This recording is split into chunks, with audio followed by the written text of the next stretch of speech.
வணக்கம், welcome to Kriti cooking. இன்னைக்கு நம்ம செய்ய போகிறது சுவையான சிம்பிளான அப்பள பூ கூட்டு. இப்போ வாங்க வீடியோக்குள்ளே போகலாம்.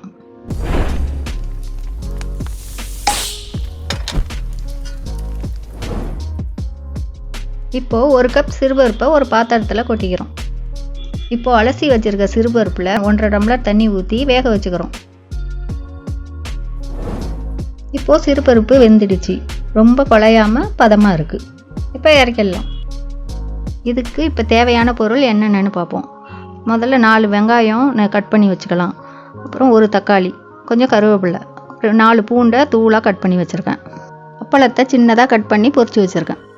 1.5 ஸ்பூன் மிளகாய்த்தூள், 1/2 ஸ்பூன் மஞ்சத்தூள், 1/2 ஸ்பூன் சோம்புத்தூள், தாளிப்பு வடகம் கொஞ்சம் வச்சுருக்கேன். அப்படி உங்கள்கிட்ட தாளிப்பு வடகம் இல்லைன்னா கடுகு, சோம்பு, வெந்தயம் போட்டு தாளிச்சிக்கலாம். அப்புறம் தாளிக்க எண்ணெய், 2 ஸ்பூன் தேங்காய் துருவல், உப்பு.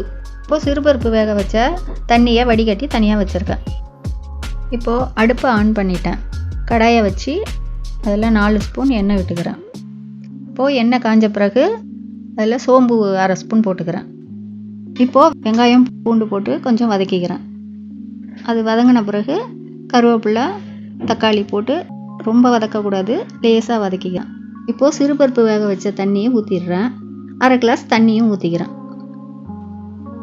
இப்போது தேவையான அளவு மஞ்சத்தூள் போட்டுக்கலாம். சோம்புத்தூள் 1/2 ஸ்பூன், மிளகாய்த்தூள் 1/2 ஸ்பூன், தேவையான அளவு உப்பு போட்டு நல்லா கிளறி மூடி வச்சிடுறேன்.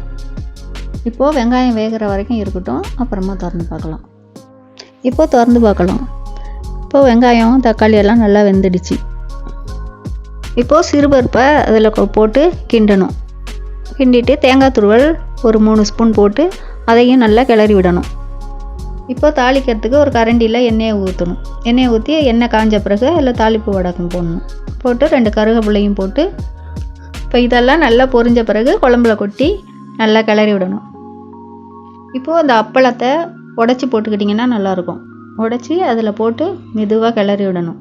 ரொம்ப ஸ்பீடாக கிளறாமல் மெதுவாக கிளறினீங்கன்னா அது உடையாமல் நல்லாயிருக்கும். போட்ட உடனே ஒரு நிமிஷத்துக்கெல்லாம் அதுக்கப்புறம் அடுப்பு ஆஃப் பண்ணிவிடுங்க. இப்போ பாருங்கள் எவ்வளோ சூப்பராக வந்திருக்கு. சிம்பிளான ஒரு அப்பளப்பூ கூட்டு. இது தோசை, இட்லி, சப்பாத்தி, சாதத்துலேயும் போட்டு சாப்பிட்லாம். ரொம்ப டேஸ்ட்டாக சுவையாக இருக்கும். நீங்களும் செஞ்சு பாருங்கள் இதை மாதிரி. இந்த வீடியோ உங்களுக்கு பிடிச்சிருந்ததுன்னா லைக் பண்ணுங்கள், கமெண்ட் பண்ணுங்கள். உங்களுக்கு வேறு ஏதாவது டிஷ் வேணும்னா கமெண்டில் போடுங்க, நான் செஞ்சு காமிக்கிறேன். இந்த வீடியோவை உங்கள் நண்பர்களுக்கு ஷேர் பண்ணுங்கள்.